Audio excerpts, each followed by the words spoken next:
میرے پیارے آقا صلی اللہ علیہ وسلم کے پیارے دیوانوں، سرکار غریب نواز ہندوستان کی سرزمین پر تشریف لاتے ہیں، اور ہند کی زمین پر آنے کے بعد آپ نے لوگوں کے درمیان انسانیت کا پیغام دیا، انس کا پیغام دیا، محبت کا پیغام دیا۔ انہی خوبصورت تعلیمات میں سرکار غریب نواز کی تعلیمات یہ بھی ہے، آپ فرماتے ہیں 5 چیزوں کو دیکھنا عبادت ہے۔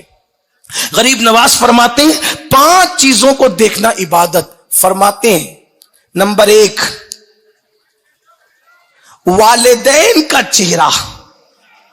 اگر کوئی محبت کے ساتھ دیکھے اللہ کی رضا کے لیے تو یہ چہرہ ماں باپ کا دیکھنا بھی عبادت ہے۔ خلوص کے ساتھ ماں باپ کا چہرہ دیکھے، اخلاص کے ساتھ ماں باپ کا چہرہ دیکھے، اللہ کی رضا کے لیے ماں باپ کا چہرہ دیکھے۔ اب آج کل نوجوانوں کا حال یہ ہو گیا کہ آنکھوں کا مس یوز، آنکھوں کا غلط استعمال، لوگوں کی اپنی طبیعت ہے۔ قرآن کہتا ہے ان السمع والبصر والفؤاد کل اولئک کان عنہ مسئولا، کہ قیامت کا دن ہوگا، اللہ تمہاری سماعت کے بارے میں، تمہاری بصارت یعنی کانوں کا استعمال کیا کیا، کیا سنا کانوں سے، آنکھوں سے کیا دیکھا، دل میں تیرے کیا چلتا تھا، اللہ اس بارے میں تم سے سوال فرمائے گا، اللہ کو حساب دینا ہوگا۔ غریب نواز آنکھوں کا صحیح استعمال بتا رہے ہیں، فرماتے 5 چیزوں کا دیکھنا عبادت ہے۔ نمبر 1، ماں باپ کا چہرہ دیکھنا۔ اور کیسی عبادت؟ فرمایا مقبول حج کا ثواب۔ اور یہ آپ نے حدیث کی روشنی میں فرمایا مقبول حج کا ثواب۔ آج ماں باپ بوجھ ہو گئے، آج ماں باپ لوگوں کے حوالے سے ان کو گھر کا کچرا سمجھنے لگے، ماں باپ کو لوگ بوجھ سمجھنے لگے۔ اس لیے آج کل کے نوجوان لڑکے سوچتے ہیں ارے ان کی کیا، اپنے دوستوں کو اہمیت دیں گے، ماں باپ کو اہمیت نہیں دیتے۔ یہاں تک کہ کچھ تو ایسے بھی لوگ ہیں باہر والوں سے جب بات کریں گے عزت کے ساتھ، ماں باپ سے بات کریں گے جھڑک کر۔ قرآن کہتا ہے ان کو نہ جھڑکو، ان کی بے عزتی نہ کرو، ان کی توہین نہ کرو۔ اللہ اکبر۔ سرکار غریب نواز اپنے ملفوظات میں ایک بڑا خوبصورت واقعہ بیان فرماتے ہیں کہ میں نے اپنے بزرگوں سے سنا، غریب نواز اپنے بزرگوں سے سنی ہوئی بات فرماتے ہیں کہ ایک نوجوان تھا ہمارے دور کا، اور وہ بڑا پاپی تھا، بڑا گنہگار تھا، بڑا بدکار تھا، بڑا سیاہکار تھا۔ سرکار غریب نواز فرماتے ہیں لیکن جب اس کا انتقال ہوا، اس کو موت آئی، تو اس کے مرنے کے بعد کئی لوگوں نے اس کو خواب میں دیکھا کہ وہ پاپی، گنہگار، بدکار، سیاہکار وہ جنت کے باغوں میں جنت کا لباس پہن کر کے ٹہل رہا ہے، جنت کے باغوں میں جنت کا لباس پہن کر کے ٹہل رہا ہے۔ لوگوں نے خواب کی حالت میں اس سے پوچھا کہ اے جوان، ہم تو تجھے جانتے ہیں کہ تو مجرم تھا، تو پاپی تھا، تو گنہگار تھا، تو بدکار تھا، مگر تو جنت کے باغوں میں دکھ رہا ہے، ہم تجھے جنت کے باغوں میں دیکھ رہے ہیں، اور پھر تجھے جنت کے باغوں میں ہم حاجی کی حیثیت سے دیکھ رہے ہیں کہ جبکہ تو نے کبھی حج نہیں کیا اور تجھے کبھی حج کی سعادت نصیب نہیں ہوئی، لیکن حاجیوں کو جہاں رکھا جاتا ہے ہم تجھے وہاں دیکھ رہے ہیں، جنت میں حاجیوں کا جو ٹھکانہ ہے اس میں ہم تجھے دیکھ رہے ہیں۔ تو اس جوان نے خواب دیکھنے والوں کو جواب دیا، اے خواب دیکھنے والوں اور مجھ سے پوچھنے والوں کہ جنت میں کیسے آ گیا جبکہ میں گنہگار تھا، میں پاپی تھا، میں سیاہکار تھا، میں بدکار تھا، اور میں نے حج بھی نہیں کیا، اور حاجی کی حیثیت سے میرے اللہ نے مجھے جنت میں داخل فرمایا۔ تو وہ جوان کہتا ہے کہ میری عادت تھی کہ جب بھی میں گھر سے نکلتا تھا اپنی ماں کے قدم کو چوم کر کے نکلتا تھا، ماں کی دعاؤں کو لے کر کے نکلتا تھا۔ غریب نواز فرماتے ہیں جو ماں باپ کے قدم یا ہاتھوں کو چومتا ہے اللہ اس کو 1000 برس کی عبادت کا ثواب عطا فرماتا ہے۔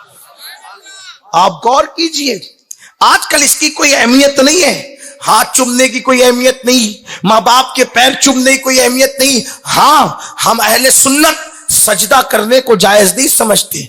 अल्लाह के सिवा किसी को सजदा करने की इजाजत नहीं। अगर सजदा इबादत करता है तो मुशरिक है, और अगर सजदा ताजीमी करता है तो उसको भी हम हराम समझते हैं। हमारे इमाम ने अज़्ज़ुब्दतुज़ ज़किया जैसी किताब लिख करके सजदा ताजीमी की हुर्मत पर आपने दलाइल और बराहिम कायम किए हैं। लेकिन आपसे कहता हूं, हाथ तो चूमे जा सकते हैं, पैर तो चूमे जा सकते हैं और इसकी इजाजत है। बल्कि लोग तो इस पर भी कहते हैं कि ये कहां से लाए। हम कहते हैं अबू दाऊद शरीफ की हदीस है। लोग सियाह सित्ता की बड़ी बात करते हैं। मैं आपसे दर्द दिल के तौर पे बस इतनी बात कहना चाहता हूं, ऐ मेरी कौम के जवानों, जो लोग तुम्हें गुमराह करने के लिए आते हैं और जो लोग तुम्हें बदगुमान करने के लिए आते हैं, जो लोग तुम्हारे दीन से तुम्हें दूर करने के लिए आते हैं, वो अच्छी तरह जान चुके हैं कि न तुम्हें कुरान का इल्म है, न तुम्हें हदीस का इल्म है, इसलिए लोग तुम्हें गुमराह कर देते हैं, सोशा छोड़ करके चले जाते हैं। आप जानते हैं अबू दाऊद शरीफ की हदीस है, कुरान और हदीस में सब मौजूद है।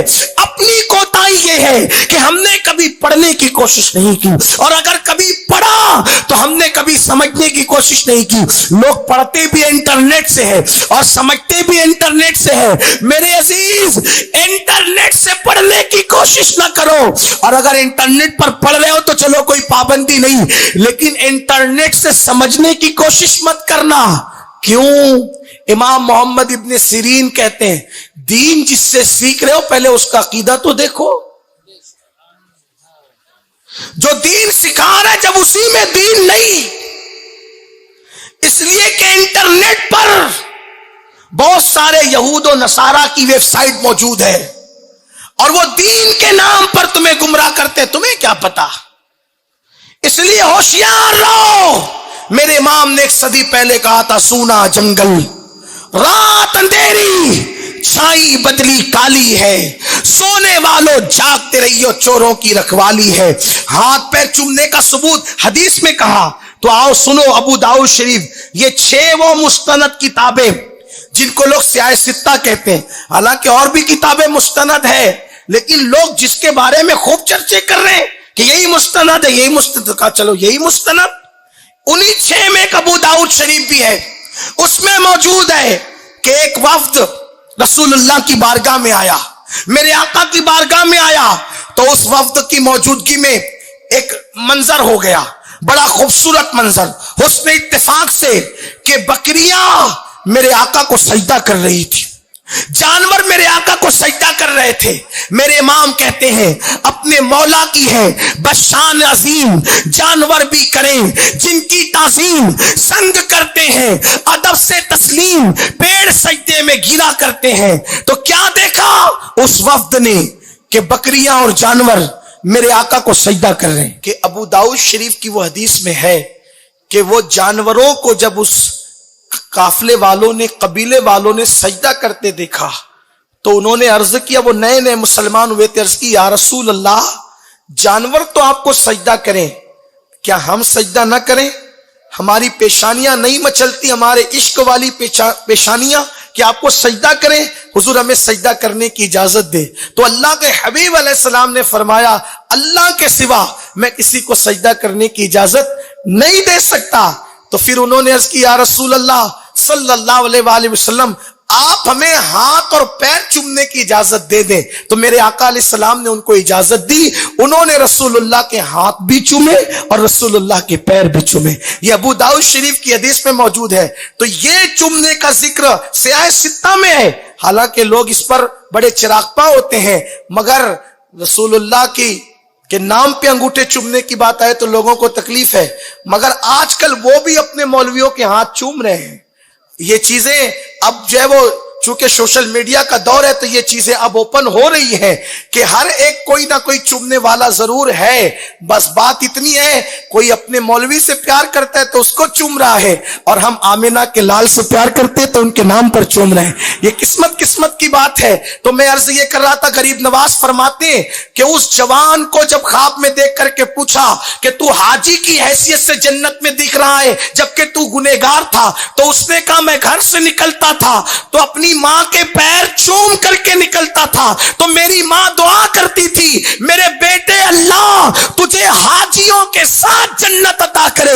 تو یہ میری ماں کی دعا کی برکت ہے کہ اللہ نے میرے گناہوں کو معاف فرمایا اور حاجیوں کے ساتھ مجھے جنت عطا فرما دی.